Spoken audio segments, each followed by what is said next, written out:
Өдрийн мэнд хүргэе. Өнөөдрийн мэнд хүргэе. Индра өнөөдөр бидэнтэй ярилцах гэж байгаа зочин бол Индра халдвар төвчин судлалын үндэсний төвөөс ирсэн ийм зочин байгаа. Тус төвийн дох бэлгийн замаар халдах халдварын судалгааны албаны ихэмж. Тэ. Ихэмчээр ажиллаад гэдэг юм уу эсвэл хөсвүүдэд ажиллаад удаж байгаа юу? Яг хөсвүүдэд ажиллаад яг нөгөө энэ чиглэлээр ажиллаад бол жил гарцаа явж байгаа. Яг эмчээ хийгээд бол 4 жил орчим бол ажиллаж байгаа. Би нэг ийм юг санаад байдیں۔ Ер нь бол 12 дугаар сарын 1-нд Дохын эсрэг олон улсын өдөр гэдгийг их олон хүмүүс мэддэг баг. Тэгээд дотоод эмнэлэг өдөр маань ерөөсөө нөгөө дохын халдвараар нас орсон хүмүүс тэгээд дохын халдвартай цаашдаа тэмцэх тийм ээ тэр нас орсон хүмүүсээ эргэн дурсах тэгээд өөрөө нөгөө манай дохын лого ч нь болохоор одоо нэг улаан тууз байгаа. Тэгэхээр нөгөө нэг хайр болон тэмцэл гэдэг үнгийг агуулдаг. Дээрээс нь одоо нөгөө ив нэгдэлтэйгээр энэ халдвартай бүгдээрээ тэмцэе гэсэн урандаар одоо ерөнхийдөө бол тэмдэглэж эхэлсэн. Тийм. 91 он гэхэр их тийм байна. Би яг мэдээд идэв нөгөө нэг намайг ерөнхий боловсролын сургуулийн сурагч мурагч байх үед яг 12 дугаар сарын 1-ийг тэмдэглэдэг. Тэгээд одоо ч магадгүй тийм байж магадгүй тухайн үед бол ерөнхий боловсролын сургууль руу чиглэсэн ч гэдэг юм уу сурагчдыг багш нарыг хамруулсан үйл ажиллагаа нэлээд түгээмэл зохиогддог байсан юм шиг байгаа. Тэгээд миний яг санаад байдаг зүйл юу гэхээр манай үеэл өвөө эмээдээ ярьсан байдаг аахгүй нөгөө шинэгч юунд явцсан Дохын баярт явцсан. Тэмдэглэлт өдөр гэхээр тийм нэг юм хүүхэд тэгж л ойлгосон юм шиг байлаа. Тэгээд бид нэр бөө яриа болол инээдэн болол. Тэгээд их эртнээс тэмдэглэдэг. Тэгээ хүүхэд залуучууд руу чиглэдэг байж тээ гэж бодохгүй юу. Эхлээд нөгөө нэг нөхцөл байдлын талаарх мэдээлэл өгөх хэрэгтэй бах тий.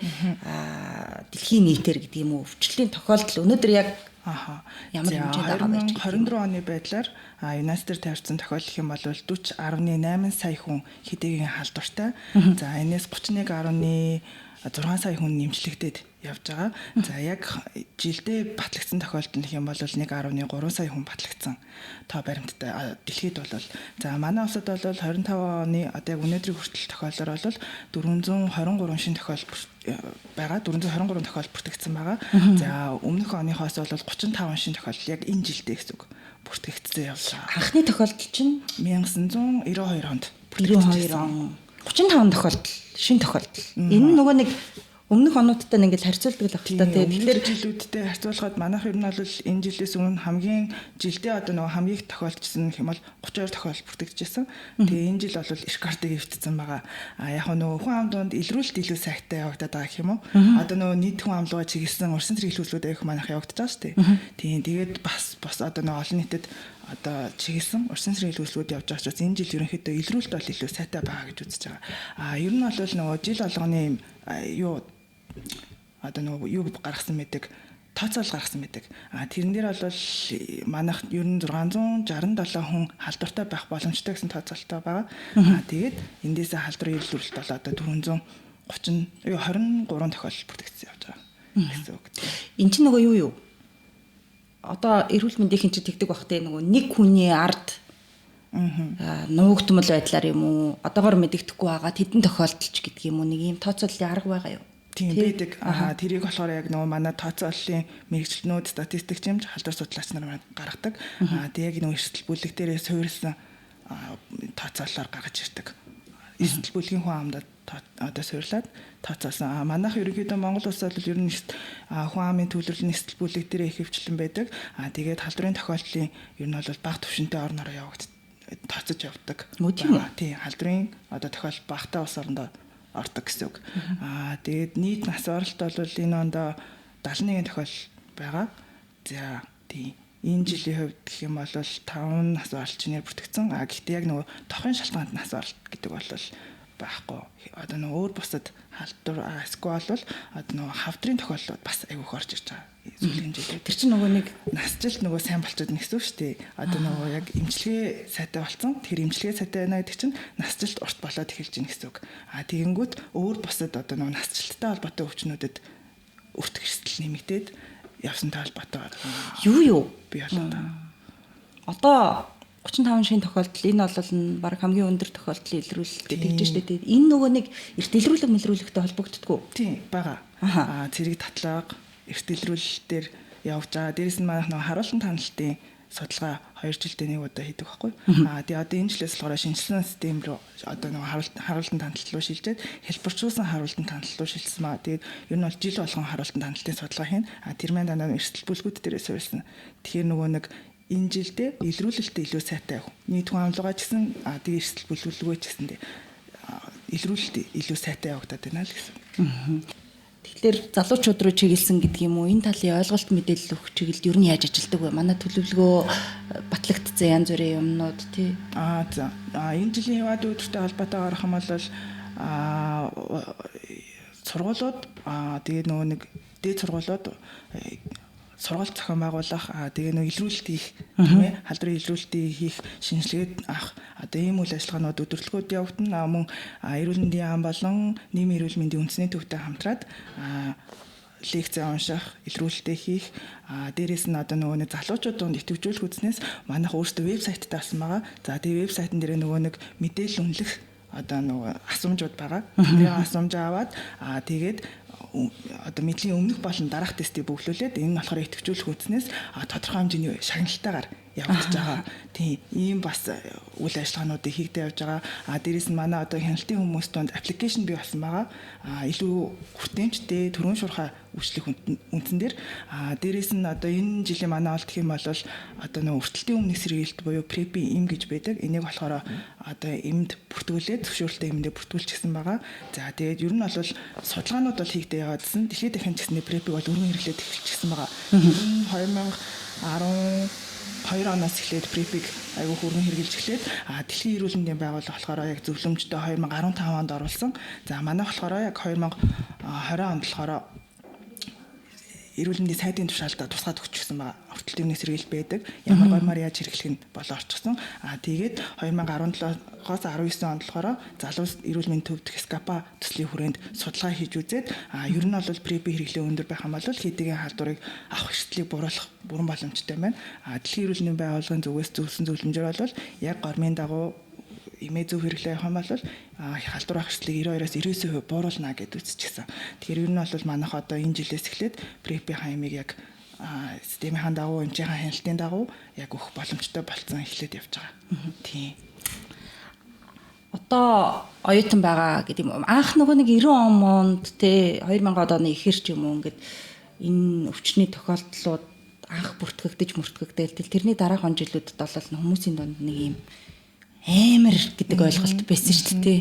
Тэгээд тэр үеэ бодох юм бол одоо ингээл тэр үед тохиолдол илэрж хахад тухайн үеийн нөгөө нөхөрч үеийнхтэй насныхан ч юм уу эсвэл тэдний аав ээж гэдэг бол ингээд нөө зөвлөйч гээд мэдээлэл өгьеч гээд тэ хүүхдүүдтэй сэрэмжлүүлээч гээд ингээд ойлголт их багтаа байсан шүү дээ. Гэтэл одоо 1925 гэдэг ингээд шинээр онцлогдож байгаа залуужж байгаа энэ тохиолдлуудыг харахаар уул нь аав ээжүүд нь энэ талын мэдлэг ойлголт айл хэзээ суудсан бий болцсон тий ингээд анхааруулж хаар сэрэмжлүүлчихээр эсвэл нөгөө талаар уул нь бол цахим орчны энэ нөгөө нэг идэвхтэй хэрэглээ гэдэг ч юм уу энэтэй холбоотойгоор уул нь бол мэдээллийг бол их олон сувгаар хүлээгээд авах боломжтой баймирын тий им гэд сая ярьсан дээр ер нь дэлхийн нийтэд гэдэг юм уу хичнээн төрлийн эмчилгээний ямар зөвхөн эмийн эмчилгээ байна өөр эмчилгээний аргууд байна уу энэ хэр үр дүнтэй нөлөө үзүүлдэг вэ? За эмчилгээний арга ерөнхийдөө манайх дээр бол одоо яг 2019 оноос одоо хамгийн сүүлд сонголт болгосон дэлхийн эрүүл мэндийн сонголт орсон 3 мясалмал явж байгаа. За тэгээ энэ 3 мясалмал одоо нэг капсулд оруулаад өгсөн гэсэн нэг таблетанд оруулаад өгсөн. Тэгээд гаж нөлөө бол 95% гаж нөлөөгүй. За эмчилгээний үр дүн бол 99 хүртэл үр дүнтэй гэж байгаа. Хэрвээ та 24 цагт тогтмол одоо эмчилгээгээ хийгээд яваад байна шүү дээ. Насан туршдаа гол нь хийн. 24 цагт нэг эмийг насан туршдаа авах нь шүү дээ. Нэг ширхгээл өдөр болгоод байна. Тэгсэн тохиолдолд бол бусдад халдвар тараахгүй буюу вирусын ачаал дарангуулагдаад untransmittable буюу вирус тоологдохгүй бол бусдад халдвар тараахгүй буюу untransmitted гэдэг ийм одоо нөгөө дэлхийн эрүүл мэндийн байгууллагын судалгаа гарсан байгаа. Тэр имэйл та тогтмол угаадах юм бол нэгт хөдөлмөрийн чадвар алдсан байхгүй тийм ээ. Бусад одоо нөгөө халдвар авч өвдөхгүй. Ерөөсөө л эрүүл хүнтэй яг адилхан. Тэгээд хүссэн насаараа наслах боломжтой. Тийм ийм үр дүнтэй имчилгээ гарсан. Манайх бол яг зөвхөн эм дээрээ явж байгаа. 2020 оноос эхлээд тариа имчилгээ гараад эхэлчихсэн байгаа. Тийм тэр нь болохоор 2 сар тутамдаа нэг удаа. Яг одоо нэг вирус ачаал тоологдох болсон хүмүүс байгаа шүү дээ, тийм. Тэндээ сардаа нэг удаа юм уу? Ачаал тоологдохгүй гэдэг нь БЦ вирус тий яг адилхан гэсэн үг тийм. Имээ тогтмолгоо тамал вирус бүрэн унтаа байдалд орсон гэсэн үг. Тийм. Тийм хүмүүстээ сардаа нэг удаа юм уу? Эсвэл 2 сардаа нэг удаа тариа имчилгээ хийгдэх боломжтой. Одоо тэгэхээр нөгөө хүн өдөр болгон ийм ухаас илүү сардаа нэг удаа тариа имчилгээндээ ороод явах юм бол бас нэг талаараа одоо нөгөө нэг тухайн хүний бас л бие дэрэх одоо нөгөө ходоод илэг бөөрөнд ирэх ачаалуудыг басгаж өгч байгаа гэсэн үг. Дээрээс нь хүндээ одоо нөгөө төвхтөө үйлчлэгийг л нэгсэндээ басгаад байгаа байхгүй тийм. Тийм байдлаар имчилгээ явж байгаа. Гэхдээ өртгийн хувьд бол одоогоор айгүй өндөр өртөгтэй. Сардаа нэг хүнд $2000 орчим байдаг. Тэгэхээр нэг хүний өртөг жилээр дундч нь бол $20,000 орчим болдог гэж үзэж байгаа. Гэхдээ энэ ч хувь хүнээсээ гардггүй тий. Тарианых гард юм уу? Имчилгээний өөр нь зардал ерөнхийдөө өөр байдаг. Зарим улс орнууд одоо халдварын тархалт өндөртэй ч гэдэг юм уу тиймэрхүү улс орнууд бол тодорхой хэмжээгээр нөгөө нэг даатгалаас нь төлөөдөг чинь хүүхэн өөрсдөө төлдөг гэх байдлаар ч юм уу. Манай улсын хувьд ер нь бол ихэнх улс орнууд тийм байдаг. Манай улс орны хувьд гэх юм бол 100% төр даах юмдаа ордог. Тэгэхээр имчилгээ бол ерөөсөө 100% үнэгүй гэсэн үг. Тэгтээ юу одоо ингээл нөгөө нэг халдвартай байгаа амьдарч байгаа бидний дунд байгаа энэ хүмүүсийн нөгөө нэг тэр зөв дадал хөвшилтэй нөгөө эмээ яг тогтмол өгч юм уу эсвэл тариагаа тариулах. За тэгээд өөр бусад нөгөө нэг ийм дэглэмүүд байж таарах гэдэг шиг те. Эннийг нөгөө дагаж мөрдөж байгаа байдал нь ер нь ямар вэ? Бид одоо яг үхээр цааш нь насан туршид нь тогтмол өдөрт нэг юмудыг дадал хвшлийг бий болгох гэдэг. Тэр хүнд бүтэн нэг хвшил бий болгоно гэдэг өөрөө айгүй жоохон хэцүү асуудал байдаг. Ялангуяа залуу хүмүүс. Тийм, ялангуяа залуу хүмүүс бүтэн одоо ингээм амьдралын туршид бий болгох хвшлийг бий болгоно гэдэг бол жоохон хэцүү болчдөг. Тэгэхээр эхний нэг 3-5 жилдээ жоохон эм таслалт гэдэг зүйл, эмчилгээний таслалт гэдэг юм жоохон бий болох гэдэг. Нөгөөдөөр бас одоо хичнээн нөгөө манай өвчин эмчлэгддэг архив өвчөндөө орчихсон ч гэсэндээ тухайн хүний анх онш сонсоод хүлээж авах байдал онштой эвлэрэх хугацаа гэж байдаг. Дунджаар ерөнхийдөө 2-3 жил орчим тухайн хүн онштойгоо эвлэрэх тийм ээ. Тэгээ одоо нөгөө амьдрал бас нэг итгэл найдвартай болох тийм энэ байдал бас жоохон ингээд алдагдсан байдаг учраас тухайн хугацаа өгөх хүлээх тиймэрхүү асуудлууд байдаг. Гэхдээ Дэлхийн эрүүл мэндийн байгууллагын зөвлөмжөөр тухайн хүн онцлогдсон даруйдаа эмчилгээнд орох юм бол эмчилгээний үр дүн сайн гэдэг үднээс бид нар бол ерөөсөө онцлогдсон даруйд л эмчилгээнд оруулан явдаг. Тэгээд насан туршийн хяналттай байна гэдэг тал дээр. Нөгөө талаас анх онцлогдсон үед ерөнхийдөө бид нар чинь дан эмнэлзүүч эмчээсээ илүү бас сэтгэл зүйчээ хийх агуух эрэлттэй болчтой. Тийм. Оншийг анх хэлхээс эхлээд тэгээд тухайн хүнд итгэл найдварыг өгөх. Дээрээс нь хувь хүний онцлог одоо нөгөө өөр учраас хувь хүн болон өөр гэсэн нөгөө хариулт гаргаж эхэлдэг. Тэгэхээр тэр болгонд бас ингээ нөгөө нэг тааруулж харьцах хэрэгтэй. Тэгээд анх одоо юу гэдэг онш сонсноос хойш эмчилгээнд орох хугацаа бас хүнд харилцаа адилгүйдэг гэх юм уу? Тийм. Эхлүүлэх гэсэн үг тийм эмчилгээ эхлүүлэхэд тийм. Зарим хүмүүс харцангуй одоо юу гэдэг эмээ эхлэх хугацаатай арай бэлэн биш байдаг ч гэдэг юм уу? Зарим хүмүүс ерөнхийдөө нөгөө анх оншоос насаад аягүй хүн цохилт авчлахаар нийгмээс аягүй өөргөө тусгаарлах гэдэг. Тэр аягүй хэцүү байдаг. Тэр бүрийг одоо ингээд хамт даван туулна шүү тий. Юу ч болсон бид нар ингээд тантай хамт байгаа шүү. Тий. Бөөндөө нэг баг болоод энэ өвчний эсрэг хамт ажиллаж чадах юм бол бусдад нэг талбар тарахгүй. Хоёрт таны амьдралын чанар хэвэнээр өргөжлөө шүү. Амьдрал өргөжлээд л яваад шүү гэдэг одоо нөгөө мессежийг өгөөд тухайн итгэл үнэмшиг бий болгоно гэдэг ерөөдөө аяг хугацаа аваад байдаг л та. Чадвар бас аяг шаарддаг. Янз бүрийн үгүй ер нь бол нөгөө нэг юм өвчин тусчлаа гэдгээ мэдчихэнгүүт хүлэн зөвшөөрнө гэдэг чинь тухайн хүнд аягүй хэцүүгээс гадна гэр бүл эргэн тойрныхон энийг хүлэн зөвшөөрнө зөвөр ойлгож хүлээж авах гэдэг чинь бас их дарамттай зүйл юм шиг байлаа шүү дээ тий.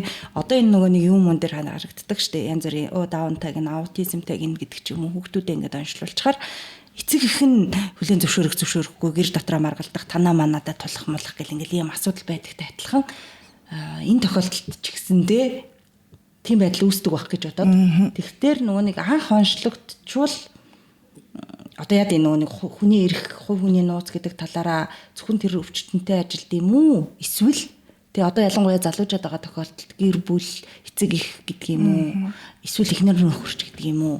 Ийм хүмүүст нь мэдээлээд ингээд хамт ер нь бол нөө одоо бид анх тулгарч байгаа нөхцөл байдал дээр л аягүй хөвөлтүүл ажиллана гэсэн үг. Тий.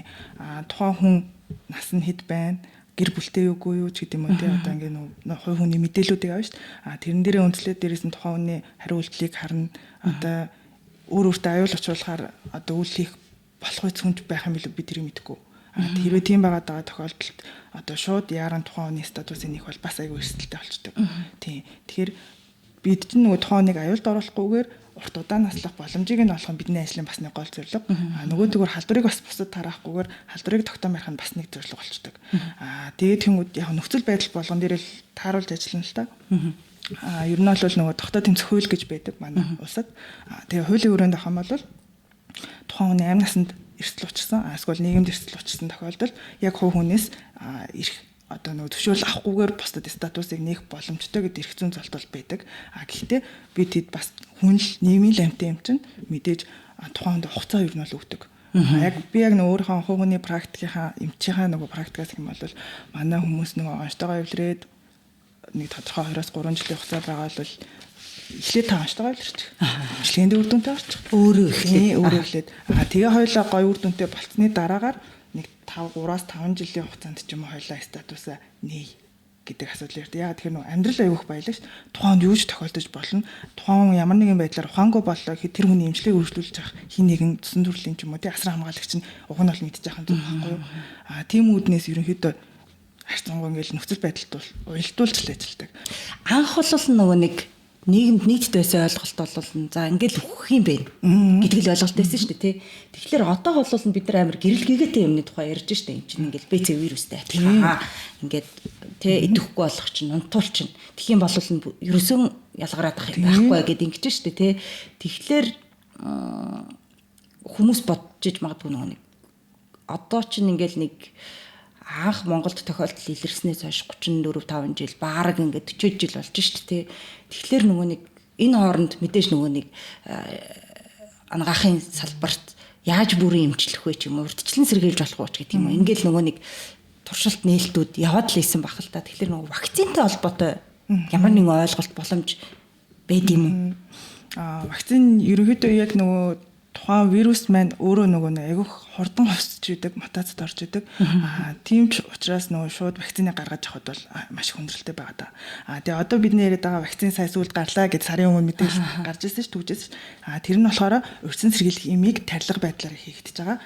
Тэр одоо нөгөө нэг сая би танд хэлжсэн ш. Өртөлтийн өмнөх сэргийлэлт бид уухаар хэрэгжүүлж эхэлж байгаа. Бид одоо уухаар хэрэгжүүлж эхэлж байгаа. Харин дэлхийн нийтэд бол тэрний тарилга нь гараад ирсэн гэсэн. Тэгээ тэрийг вакцин гэж яриад байгаа. Тэгээд 6 сар тутамдаа нэг удаа 6 сардаа л нэг удаа хийдэг хань шүү дээ. Эрсдэл бүлгийн хаан маань өөрөө хэрвээ одоо нөгөө би эрсдэлтэй хавталд орох гэж байна ч гэдэг юм уу те тэрийг мэддэг эрсдэл бүлгийн хүмүүсийнхэн бол хийх боломжтой гэсэн үг. Тийм одоо тарилга бол гарсан байгаа. Яг бүр одоо юу гэдэг бүр эсрэг бие дээр сургууль тулгуурлаад насан туршийн дахлаад чадамж тогтоогоод хийгдэх тийм вакцин бол одоо гараагүй байгаа. Яг вирус нь өөрөө айгүйх мутацид ороод идэг учраас яг тэрийг гаргахад бол харьцангуй одоо хэцүү байгаа даа гэсэн үг. Гэхдээ туршилтын явц бол хийгдээл яваад байгаа. Энэ урьдчилан сэргийлэх зорилгоор ууж байгаа юм байна штэ. Энийг яадын одоо ингээд төссөн хүн болгон гэдэг ч юм уу очиод би ууя гэд эмчид үзүүлээд гэдэг юм уу эсвэл жор бичүүлж аваад уучд юм уу эсвэл энэ ингээд нөгөө яг зорилтод бүлэгт гэдэг юм уу ингээд нэг юм тухайлсан сегмент байгаа шүү дээ тий тэднэрт чиглэж олгодсон юм уу яг одоогоор бол манайх сайдын тушаал дээр аваад үзсэн маань бол эрсдэл бүлгийн хаан хүн амд өгнө гол нь өхийн өмнө одоо эмчдээр заавал үзлэгт орно асуумжаа өгнө шинжилгээ өгнө тэгээд тухайн хүний одоо нөгөө хэдийн халдвартай эсийг тодорхойлно, бусад бэлгийн замын халдвар байгаа эсийг тодорхойлно, эрсдэл зам бол байгаа эсийг тодорхойлоод тэрэн дээрээ үндэслээд за энэ хүн ууж болох юм байна. Одоо элийн бүрийн үйл ажиллагааны хүртэл үзнэ. Одоо энэ чинь нөгөө мэдээж юм ууж байгаа. Ер нь бол вирус эсрэг хослмол 2 юм хослмол явж байгаа байхгүй. Тэгэхээр энэ имийг уугаад мэдээж элэг бүрэнд ачаал өгнө.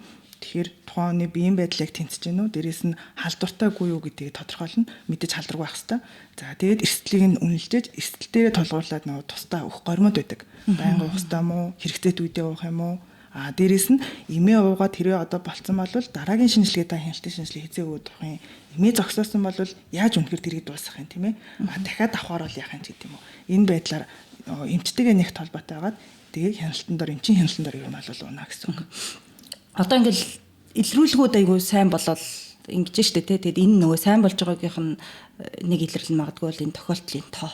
Тэгэхээр нөгөө энэ яадын яг нөгөө нэг ийм хугацаатай зорилтууд шинжилгээ онцлогоогоор илрээд байгаа юу? Эсвэл би өөрөө юунд очиё? Шинжилгээ өгчийё гэдэг ийм сайн дураараа ханддаг, ирдэг хүмүүсийн урсгал ингээд хэр жин дардаг вэ? Тийм. Одоо яг манай зорилтууд бүлгийн одоо нөгөө төрийн бас байгууллагууд бол байдаг. Тэгээд сайн дураараа шинжилгээндээ хамрагтай явж идэг, зөвлөгөө авдаг, за тэгээд идэвхтэй танилцуулгын судалгаанууд тэнд явагдаж идэг. Дээрээс нь улирал тутамдаа ямар сар тутамдаа идэвхжүүлэх сургалтууд явж идэг тийм ээ. Тийм. Одоо ийм халдвар байна. Одоо өнөөгийн цаг үеийн байдал ямар байгаа юм? Гол нь энэс хэрхэн урьдчилан сэргийлэх тийм ээ.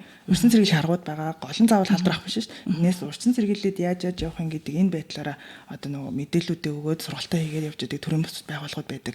Ер нь бол төрийн бус байгууллагууд бол бас халдвар илрүүлэлтэнд тодорхой өндөр хувь нэмрийг оруулдаг. Одоо бас нэг юу байгаа юм? Нөгөө нэг анх ялангуяа нөгөө анхны тохиолдлуудын үед ингээл санаатаагаар тараасан гэдэг ч юм уу нэг юм мэрсэр яриануд байдаг байсан шүү дээ тий нөгөө. Тэгэхээр үнэхээр тийм тохиолдлууд бий юу? Эсвэл нөгөө хар буруу санаагаар одоо ингээл бусад юмнуудтай харьцуулаад бодохоор одоо ингээл цахим дээрлэхэл тий нөгөө хүчирхийлэл гэдэг юм уу занал хийл айлган сүрдүүлэлт мөрдүүлэлт гэх юмнууд сонсогддог шүү дээ. Тэрэн шиг ийм байдлаар бусдыг ингээд дарамтанд оруулж исэн тохиолдолч гэдэг юм уу? Эсвэл санаатай үйлдэлүүд гарч исэн тохиолдлууд нэгдүгээрт нь бий юу? Хоёрдугаарт нь энэ тохиолдол хариуцлага ямар тогтцоо байгаа вэ? Яг тийм тохиолдол яг одоо сүүлийн 2 сард над дээр 2 удаа тийм тохиолдол ирсэн. Нэг нь болохоор яг ганц би эрэгтэй бэлэг идэвхтэй насны хүн. Тэгээд нэг хүнтэй одоо нөгөө тохиолын бэлгийн явталд орсон. Тэсэн тухайн хүн яасан гэхээр 7 хоногийн дараа буцаж холбогдоод би хийдийн халдвартай. Чи надаас халдвар авчихсан. Одоо тэгэхээр ер нь бол чи надад мөнгө хэрэгтэй яа тэр би бас гэр бүлтэй гэж хэлсэн байгаа. Ингээд тухайн хүнээс хэдэн цаг илээ бас нэлээх мөнгө нэгсэн байгаа. Тэгээ яасан гэхээр манай тэр хүн болохоор манайх дээрээс ингээл сар тутамд давтан шинжилгээ өгөөл яваадсан. Илрүүлэх шинжилгээ. Тэгээд нөгөө эхний 2 удаагийн өгөлт өгсөн байсан. 3 дахь дээр надаас хариу авах гэж ирсэн. Тэгээ та яага ингээд алхам тутамдаа өгөөд юм бэ? Эсвэл ийм ихсэлтэй тэгээ заавал танд байгаад энэ юу болсон бэ? Тэгээд яг ингээ амжилт хэлж байгаа нь ийм тохиолдол гарцсан. Тэгээд чи надаас халдвар авчихсан. Би гэр бүлтэй байсан. Одоо чи надад мөнгө өгөхгүй бол би нөхөртөө хэлнэ. Тэр хүн ерөнхийдөө нэгсэндээ шантажлаад эхэлсэн. Тэгээд тэр хүрээнд болохоор бид нөгөө тогтоол тэмцэх хууль байгаа гэсэн шүү дээ тий. Мөн эрүүгийн хуульд заасан мэдээ. Хэрвээ хувь хүн хэдийгээр халдвартайгаа мэдээд мэдсэн хэрнээ бусдад санаатай болоод санамсаргүйгээр халдвар хараасан тохиолдолд эрүүгийн хариуцлага хүлээнэ гэсэн тийм хуулийн зүйл залт байдаг. Тэгээ энийг буцаагаад тухайн хүнд хэлсэн. Тэгээ нөгөө манай тэр хүн чинь болохоор өөрөө одоо нөгөө нэг ямар нэгэн хууль эрх зүйн мэдлэг байхгүй манайх тэр ийм хууль байдаг зүйл залт байдгийг ч мэдтгүү тэрнээсээ болоод ингээд баг 2-3 сар тэр хүнд ингээд дарамтлуулаад сэтгэл зүйн одоо ингээд цочрол авцсан явж байгаа чинь. За дахиад нэг кейс ирсэн манайх тэр танах бас 2 удаагийн шинжилгээ өгчихсөн. Тэгээ яасан бэ юу болсон бэ гэдгсэн чинь ойр хавьд байгаа нөгөө нэг ар гэрт нь одоо нөгөө нэг ойр хавьд нь байгаа хамар хашааныхан хүмүүс одоо танаа гэр бүлийг халдвартай гэж байна тогтоо гэж байна. Та нартай харьцахгүй. Яг хаанаас яагаад тийм мэдээлэл тарсан ямар ч тодорхойгүй. Тийм байдлаар басан. Тэгээ бүр ингээд гэр бүлэрээ ирээ шинжилгээ өгсөн бүгд зүрх гарчихсан. Тэгээ яагаад ийм мэдээлэл тарсныг мэдэхгүй. Тэгээд бүр тэр хүмүүст ингээд өөрөө бүр итгэсэн. Сүүл рүү би ингээд бүр өөрийгөө халдвартай ч гэж халдвартай юм болов уу гэж бодоод тэг бүр ингээд тогтмол шинжилгээ өгдөө. Гэхдээ танд ингээд эртэлтэй зан үйл байсан юм уу те? Ямар нэг эсвэл гэр бүлт чинь яг ингээ манай халдвартай хүн байт юм уу ерөөсөө тийм байхгүй бид гэр бүлэрээ шинжилгээ өгсөн бүгд ирүүлсэн. Тэгээ би бүр итгэхгүй болохоор одоо танах дээр илүү наривчлсан шинжилгээ авдаг бол би тэрийг ч үгүй төлбөртэй ч хамаагүй гэж иржсэн. Тэгэхээр нөгөө нэг яг одоо тэр юун дээр үндэслэл гарсан мэдгүй гэсэндээ бусдад одоо ер нь бол нэр төлөлт халдж байгаа хэлбэр болоо явж байхгүй. Уг нь бол манайх ч одоо ялгуурлан гадуурхалт үсэхгүй байх тийм ээ эрх тэгш байдлыг хангах гэдэг одоо бүр юунацаарч гэсэн дэм-бэст тийм ээ. Тэгээ манай усаж гэсэн ингээ юу агаад явагдаад урай болгоод жил болгоо ингээ хийгдээ яваад байгаа боловч нийгэмд энэ байдал бас байсаар л байгаа даа. Нэг жоохон ийм сэтгэл өвдмөр тохиолдол бас гарч ирдэг. Энэ насны бүтцийг харахаар цаашид ерөн залуужих гэдэг юм уу эрсдэл бий юу гэж асуумаар байгаа. Яагаад тэгэхээр одоо 18 9 настай байгаа 20 настай байгаа хүүхдүүд бол яг нөгөө нэг төрөлт идэвхтэй нэмэгдсэн алтан гахаа гэж хэлж байгаа тэр жилийн орчмын тэгээ тэрнээс хойш бол ингээд төрөлт тасралтгүй өссөн шүү дээ тий. Тэгэхээр нөгөө нэг тэр тухайн үед төрж исэн хүүхдүүд одоо ингээд насанд хүрэхчэд болж байгаа. Тэгэхээр энэ залуучуудын тоо урсгал нэмэгдэж байгаа гэсэн үг шүү дээ тий. Тэгэхээр энэ эрсдэл залуучуудын дунд одоо ингээд мэдхгүй дараа жил яг хэд илэрх вэ? Дахиад нэмэгдэх үедээ гэдэг ийм Ер нь бол нөгөө ухаан амын өсөлтчний талаараа ихсэж байна. Тэгэхээр ер нь бол халдварын тохиолдол нэг талаараа нэмэгдэнэ. Гэхдээ бид хэдий одоо энэнийг бариад байгаа. Дээрээс нь одоо нөгөө нэг жил болгоны ураа гарч байгаа. Энэ жилийн ураа гарч гэсэн гарч байгаа нь бид 2030 он гэхэд тохоосоо салъя. Тохиолдол чинь дахлын холбоолын онцлог буюу өвчлөл болоо явчихж байгаа. Өвчлөлөөс бол салъя. Наан яг үгээр хийдгээс өрчсөн сэргийлээ гэдэг асуудал яригадаад байгаа. Тийм. Тэгэхээр ерөөсөө л одоо хувь хүний эрхийн асуудал дээр үндэслээд бол бид тухайн шүүх ч юм уу буруу шахах ямар нэг эрх бол байхгүй. Гэхдээ ийм халдвар байдгийн шүү, тийм ээ. Өсвөр үеийнхэнд одоо сайн таниулаад ойлгуулад тэгээд та өөрөө эрсдэлтэй зам болд орох жоо бол ийм хамгаалал гаргууд байдгийн шүү. Тийм ээ, өрсөн сэргийлэлт байдгийн шүү. Энэ болгоныг л хэлж өгчээж би тий дараагийн халдвараас сэргийлэх боломжтой гэж үзэж байгаа. Гэхдээ мэдээж нөгөө таны ярьснаар хүн ам зүүн тоо ихж байгаатай адилхан тэгээд эрсдэл бүлэг ихж байгаатай адилхан ер нь бол тооцоолж халдвар бол нэмэгдэх хандлагатай л яваад байгаа.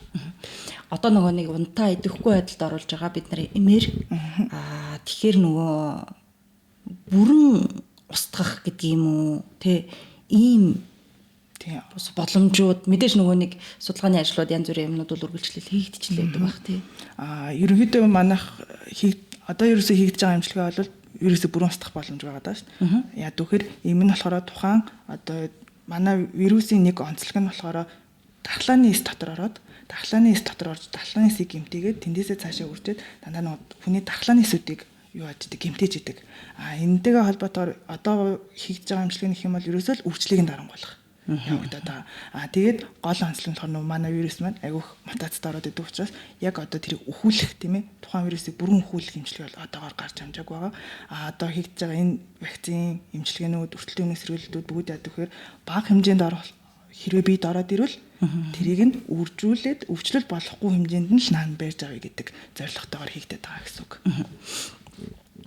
Хүүхэд төрүүлэх боломжийн тухай мэдээж ярих хэрэгтэй байна. Тий нөгөө яг тэгэхээр яг нөхөн өрчгөөн идэвхтэй нас руу орж байгаа хүүхэд залуучуудын дунд тохиолдол нэмэгдэх юм эрсдэл байгаа учраас тэдний мэдээж нөгөө мэдээлэл ойлголтыг сайжруулах нь чухал. Тэгээд нөгөө нэг мэдхгүй би одоо мэдээж урьдчилан сэргийлэх хэрэгтэй. Гэхдээ энэс ерөөсөө битээ аагараа гэж хэлмээр санагдаад тий. Тэгэхгүй бол нөгөө нэг бүгдээрээ л нийтээрээ л магадгүй аав ээж эмээ өвгийнх нь ойлголтоор эн чинь ингээл үтгийн инлээ гэдэг ойлголттой тийм хүмүүс энэ олон хүн дотор байж ах магадлалууд их л дээ.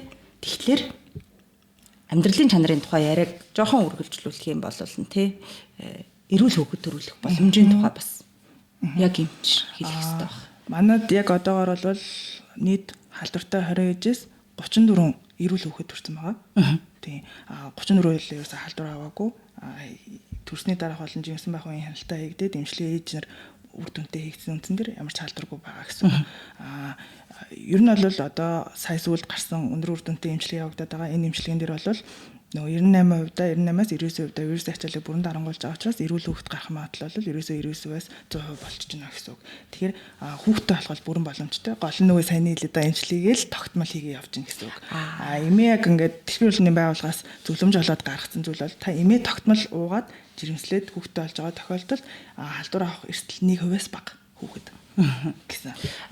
Жирэмсэн багтаа гэхдээ эмээ ууж байгаа нь тийм ууж байгаа. Ерөөсөө л манай эмчилгээ ерөөсөө л насан туршдаа тогтмол үргэлжлүүлээ. Тэр нь ураг мурагт ямар нэг нөлөө байхгүй. Урагт гаж нөлөө байхгүй.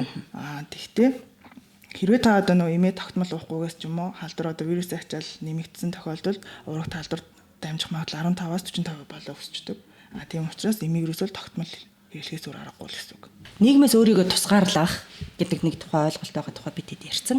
Ахаад сайн нэг ойлголт бол нөгөө хувь хүн сэтгэл зүйн болоод тэ эд хөрөнгийн гэдэг юм уу ингээд шунхаан сэтэлтэй янз бүрийн дарамт ийм тохиолдол үүсэхээс гадна нөгөө ялгуурлан гадуурхах гэдэг юм уу ажилд орохт нь эсвэл мэдгүй өөр бусад хэлбэрээр нийгмийн харилцаанд орохт нь ер нь ололн түлхэх гэдэг ч юм уу тийм хандлага мэдрэмжийн тухай яг ийм алдартай хүмүүсийн тэг кейс яриа ер нь хэр түгээмэл вэ? Нэг үе бодвол гайгүй болж байгаа юу?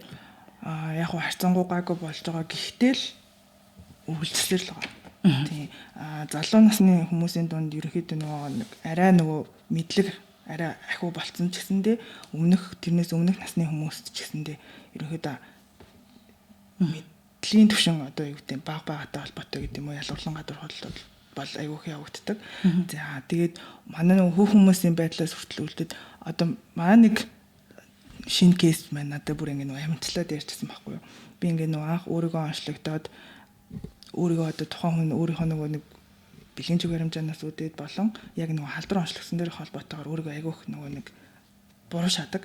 Тэгээд энэтэйгээ холбоотойгоор гадуур явахаар л хүн намайг халдвартай гэдгийг мэдчих болов уу гэдэг айцтайгаасаа болоод би ерөөс ингээд нөгөө нийгмийнхаа хэвээгүүлээс амьдралыг өрнүүлэхгүй 3 сар гэртээ ингээд байгаад байгаа. Тэгээ хинтээж холбогдохгүй, хинтээж харилцахгүй байх чинь тийм ээ. Тэгэхээр нөгөө нэг гүн сэтгэл готролд орсон. Тэгээд эмээ эмчилгээгээ бол угаад идэг, эмээ хэрэглээд идэг, тэгээ хяналтандаа яваад идэг. Гэтэл ингээд өөрийнхөө тэр сэтгэл зүйн байдлыг бүрэн давж чадахгүйгээс үүдэл тэгэхээр иймэрхүү процессууд бол ер нь манай хүмүүст айгүйх тохиолддог. Тэгээд ар гэртэн ч гэсэндээ одоо юу гэдэг одоо маа нэг бас кейс байдаг л та. Ерөнхийдөө нөгөө өөрийгөө илчлээд гэдэг юм уу тий. Ингээд өөртөө сэтгэл зүйн байдлыг бас ингээд нөгөө нэг гарах одоо юу гэдэг бусдад өөрөө статусаа нээх гэж нэлээд удаан тэмцэлсэн байгаа. Тэр одоо дор хаяж 5 жил болчихсон. За тэгээ эмчилгээний үр дүн нэлээд сан гараад тэгээ ар гэртээ хэлсэн. Мэдээж тухайн хүний байдал дээр үндэслээд ар гэр нь айгүйх юм сөрөг хандлагуудыг гаргачихсан. Тэрнтэйгээс холбоотойгоор нөгөө ар гэр нь дахиад бүр ингэ нөгөө хамаатаа садандаа хэлчихсэн. Тэгээ одоо яасан бэ гэсэн би ерөөсөө гэртээ ганцаараа байр түрээслээд байдаг. Тийм. Тэгээд ерөөсөн ингээд нөгөө гэр бүлийнхэнтэй огт харилцаа болчихсон, огт ингэ яхаа болчихсон. Тэгээ нөгөө ерөнхийдөө тухайн гэр бүлийнхэн ч өмнө гадарлаагүй байсан учраас тухайн хүнтэй ингээд харилцаа нь хол байсан гэсэндээ тодорхой хугацаанд цаг хугацааны үндсэн дээр 2-3 жил болоод нөгөө нэг тухайн хүний байдалтай эвлэрээд нөхцөл байдалтай нэвлэрээд ирэхээр буцаад алхамаар тийм ээ мэдээж төрсэн аав ээж нь л юм чинь тэр тухайн хүн чинь хичнээн хүн санагдсан гэсэндээ эвлэрч эхэлнэ. Тэгээ өөрийнхөө хүүхдтэй харилцаа бол мэдээж хизээж зогсохгүй шүү дээ тэр хүнд чинь таслагдахгүй. Тийм учраас одоо алхамаар гэдэг юм уу. Ингээд буцаад хэвэн харилцаандаа орж байгаа гэсэн кейсүүд бол айгүйх гарч ирдэг. Энэ нөгөө халдвар авсан арга зам гэх юм уу да дамжсан энэ зам бас дотор ангилж үздэггүй эсвэл дандаа л ер нь бол бэлгийн замаар дамжсан халдвар байдгүй. Яг онлын хүрээнд хэм бол цуцсан бүтээгдэхүүнээр халдвар дамжих, эхээс урагт бүхний сүгээр дамжих. За тэгээд бэлгийн замаар халдвар дамжих гэдэг байдаг. Яг манайх дээр хэм бол 24 оны байдлаар бол 99.7% нь бол бэлгийн замаар халдвар авсан байдаг. Одоо тэгээд ингэж штэ тий халдвар авсан хүмүүсийн тоо нэмэгдэж байна нэгдүгээрт хоёрдугаар амьдралын чанар сайжраад гэдэг юм уу нас уртсаж байгаа нөгөө эми хэрэглээ гэдэг юм уу тэгээ эмчилгээний үр дүнтэй холбоотойгоор тэгэхээр нөгөө нэг халдвар аваад танилтанд байж байгаа хүний тоо бол нэмэгдээд байна л гэсэн үг. Тэгэхээр манайх нөгөө нэг эрүүл мэндийн ажилтны эмч мэрэгчлэтнүүд гэдэг юм уу эдрийгээ чадваржуулах хүртээмжтэй байх чиглэл дээр ер нь ямар байдаг юм бол одоо ингээд халдвартай хүний тохиолдол нэмэгдээд байхаар одоо нэг эмч тэдэн хүнтэй ажиллах ёстой ч гэдэг юм уу ийм норм стандарт байдаг бол эмч нарийнхээ тоог бид нар нэмэгдүүлэх чадваржуулах чиглэлд анхаарах ёстой болж таарж шүү дээ. Яг энэ бол одоо яг нөгөө өнөөгийн нөхцөл байдал дээр бол айгүйх юм хүнд юу болцсон байгаа л да. Бид нарт бол айгүй гол point болсон асуудал байгаа даа. Яг нөгөө нэг сургалтад бол тасралтгүй үргэлжлээ чадварчаад явж идэг. Орон нутагт манайх эмч нарын тоо бол хангалттай. Уг нь бол одоо юу гэдэг хангалттай жоохон нэг орон нутагт нэг эмч бол байдаг. Гэхдээ яг одоо нөгөө нэг төрийн байгууллагт ажиллаж байгаа эмчийн тоо бол айгүй хамс болчихсон. Тэгээд манайх ч нь бол яг халдварын тархалтай барьж байгаа. За тэгээд тавтал судал хийж байгаа, тогтоон барьж байгаа тийм ээ. Тэгээ хүмүүсийн хинж байгаа нь бол ерөөсөө төрийн байгууллагууд дээр явж байгаа. Тэгээд тодорхой хэмжээний хүмүүс бол орон нутгууд дээр таарсан тийм ээ. Одоо хамгийн тухайн хүн маань хамгийн ойрхон болон хамгийн хүндрэлгүй газраас тусламж үйлчлэг авах боломжтой гэсэн. Зарим дүүргүүдэд хүртэл манай хүмүүс хяналтандаа явж л байдаг. Тэгэнгүүт одоо нэг талаасаа бол бид хэд одоо дэлхийн эрүүл мэндийн байгууллагын зөвлөмжөөрөөж тэр дэлхийдээ хөл нийлүүлээд алах гэдэг хүмүүстэй одоо цаг алдахгүй хүндрэлгүйгээр тусламж үйлчлэг үзүүлээд хяналтаа зөвхөн явдаг. Гэтэл нөгөө талаас яадаг гэхээр яг төрийн байгууллагт байгаа яг өнөөгийн нөхцөл байдал бол жоохон хүндрэлтэй байгаа. Тодорхой хоёр орон нутагт ямар ч эмчгүй байх жишээний дээрээс нь манай эмчнэрт одоо нөгөө бусад өөр өвчлөлийг хавсруулад өгчдөг ч гэдэм үү. Одоо нөгөө дэмжлэг хяналтаар манайх ингээд нөгөө тогтмол явдаг байхгүй юу. За тэгэл хөдөө орон нутгуудад очиход арсны эмчээ бэлгийн замтайгаа хавцарч байгаа жишээний. Эсвэл бол бэлгийн замаа чанарынхаа үйл ажиллагаатай хавсарч байгаа чинь ерөөсөө дандаа нэг хавсран гүйцэтгэх ажлуудыг дандаа хийж явдаг. Тэгээд манайх ч одоо өвчлөлийн ер нь бол халдварын өвчлөлийн түвшин аягүй өндөртэй явдаг. За одоо бэлгийн замын халдвар гэхэд бол кейсээр энэ онд гэх юм бол яг үнэгийн байдлаар 10 сарын байдлаар 8777 кейс бүртгэгдсэн байна. Түн бэлгийн замын зохилон тохиолдох халдвар түвшин. За энэ нь болохоор нийт Монгол улсад байгаа нийт халдвар түвшний 18.7% эзэлж идэг. Тийм. Халдвар түвшний хэмжээнд ерөөсөй 2-т тохиолддог. Амьсгалын замын халдвар түвшин нэгтэй бол ханаад гэсэн үг шүү дээ, тий. Манай бэлгийн замын халдвар бол 2-т явж байгаа чинь. За тэгээд халдварын тохиол бүртгэл ерөнхийдөө хамгийн өндөртэй явагдаж идэг. Гэтэл ингээ нөгөө хавсран ингээд алчлууд хийгээд идэг. За дээрэс нь яг манай онцлог халдвар дээр гэх юм бол яг манай халдвар бол айгүйх нөгөө нэг багаар ажиллах чадварыг маш хэмжээгээр шаарддаг. Дээрэс нь тухайн хүнтэй нөгөө насан туршийн эвлийг бий болгож байгаа учраас маш удаан хугацааны одоо нөгөө хугацаа зарцуулж ажилладаг гэх юм уу. Нэг хүнтэй уулзаад онш тайлбарлах тийм ээ. Одоо өнөөгийн нөхцөл байдлын мэдээллийг өгөх. За эмчилгээ бүрэн байгаа шүү, эмчилгээтэй шүү гэдгийг тайлбарлах, тухайн хүнийг эмчилгээнд ороход би ихтэн талаас нь өөрчлөлтгүй байна гэдгийг одоо нөгөө эмнэлзүүгээрээ бид чинь тодорхойлох хэрэгтэй. За энэ тохиоллыг ингээд нэг хүн дээр аваад үзэх юм бол тодорхой 4-5 хүний баг нэг хүн дээр дор хаяж 1-2 өдөр ажилладаг. Тийм. Тэгээд олон удаагийн дараагийн уулзалтаас эхлээд эмчилгээнд орох асуудлыг ярьдаг. Улам дотн болно гэсэн шүү дээ бид тэр хүнтэйгээ. Тэгэхээр ерөнхийдөө нөгөө харахад ингээд нэг маш одоо юу гэдэг баг таан дээр баг кейс дээр те баг тохиолдол дээр ажиллаад байгаа юм шиг боловч маш урт хугацааны үр дүнтэй дээрэс нь одоо юу гэдэг илүү чадвар шаардсан хугацаа шаардсан ажлуудыг хийдэг. Тэгэхээр ерөнхийдөө нөгөө одоо яг бусад орон нутгийн одоо нөгөө удирдах түвшний хүмүүс те бодлого төлөлтийг гаргаж байгаа хүмүүст ч гэсэн хандаж хэлгээд одоо бид харахад ингээд нэг баг ажил хийгээд байгаа авчиг цаашдаа нөгөө үр дүн маш өндөртэй байдаг. За зохилон тохиолдох бэлгийн замын халдвар дээр ч гэсэндээ ер нь бол эрүүлэхээс эрүүлэхүүд төрнө гэж яриад байдаг. Одоо нөгөө манай их барихын салбарт. Гэтэл тухайн хүн чинь мэдээж хүүхэд чинь 2 хүнээс бүрэлдэж байгаа. Аавч ирүүлэх хэвээр, ээж ч ирүүлэх хэвээр. Тэгээ нөхөн үрчүү ирүүл мэд гэдэг чинь хамгийн чухал. Тэгэхээр аав ээж ирүүл бижиж үр хүүхэд ирүүлэн тэн дээр ирүүл гэр бүл бий болно. Тэгэхээр бид нар бол яг бодлого тогтолцооны хувьд нь айгүй гоё ажил хийгээд байгаа байхгүй юу? Уг нь бол гэхдээ яг өнөөгийн нөхцөл байдал бол бас жоохон хүнд байгаа. Эмчнэр нөгөө нууцлалын гэрээгч гэдэг юм уу байгуулдаг үү тийм. Манайхан бол манай албаны эмчнэр ерөөсөө насан туршдаа нууцлалын гэрээ байгуулдаг.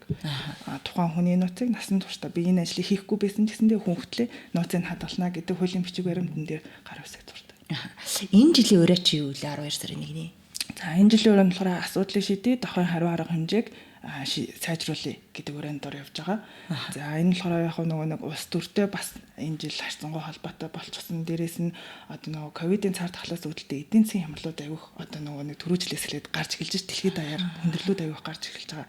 Үүнтэй холбоотойгоор нөгөө нэг бусад одоо ялангуяа нөгөө Өмнөд Африкийн улс орнуудад одоо нөгөө эмч дэлхийний тасалдалт за эсвэл бол доктортой хяналтын тасалдалт ус эрсдэл айгүйх бий. Санхүүжилттэй холбоотойгоор энэ дээр үүдэн ийм одоо юу гаргаж ирсэн. Ураа гаргаж ирсэн. Энэ дээр хамгийн гол чухал юм юу гэхээр хамтын үйл ажиллагаа, дээрээс нь улс төрийн манлайлал маш чухал. Тэгээ ийм нэгдэлтэйгээр халдвартайгаа тэмцэе гэдэг байдал дээр энэ ураа гаргасан мөлий. За тэгээд одоо нөгөө цаашдын гол поинт нь болохоор 2030 он гэхэд тохын халдваргүй болоо гэдэг ураагаа л одоо нөгөө нэг алхамаар сайжруулах гэдэг байдлаар. Энэ жил яг энэ өдрийн хүрээнд төлөвлөсөн ажлууд бий юу? Яг энэ жилийн өдрийн хүрээнд манайх харин сая нөгөө хамгийн түрүүнд танд урьдсан шүү дээ.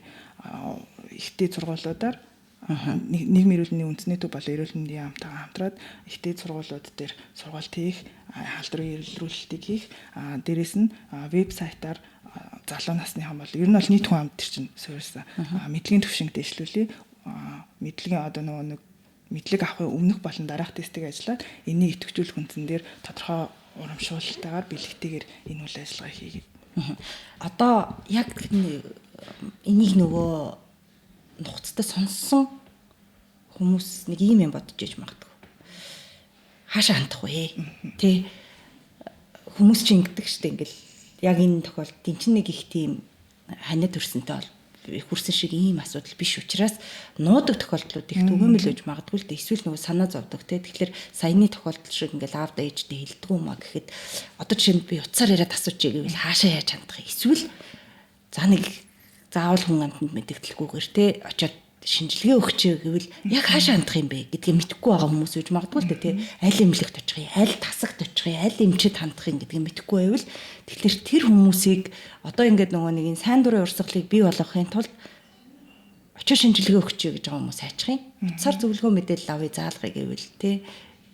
За тийм бол хамгийн түрүүнд өрхийн эрүүл мэндийн төвүүд дээр бол урьдчилан нөгөө тест байдаг. Тийм. Хийдийнхээ болон тэмбүг илрүүлэх тест байдаг. За дээрэс нь дүүргийн эрүүл мэнд болгонд бэлгийн замын кабинет гэж байгаа. Тэрнгээрээ та үйлчлүүлж болно. За дээрэс нь манай хөсөөт байгаа. Хөсөөтийн улаан тууз гэдэг. Улаан тууз пэйж хаяг байгаа. Тэрэн дээрээс мэдээллүүд авч болно. Чатботууд байгаа. Улаан тууз дээр манайх та шаардлагатай бол чатаар хандаж болно. Ярих боломжгүй бол яриа гэх юм бол 72 77 90 гэдэг call pro үйлчлэг байдаг. Тийм энэ үйлчлэгэн дээрээс уйлаа та асуумаар байгаа. Манайхтай холбоотой бүх асуултуудыг асууж болно. Тийм хизээ яаж шинжилгээ өгөх юм, шинжилгээний бэлтгэлээ яаж хангах юм, дээрэс нь эмчилгээ шаардлагатай юугүй юу, за эсвэл бусад газруудын хаяг байршлууд хаана үзүүлж болох юм ч гэдэг юм уу тий. Тиймэрхүү мэдээллүүдийг бүр өгдөг. За ойлголоо баярлалаа. За баярлалаа.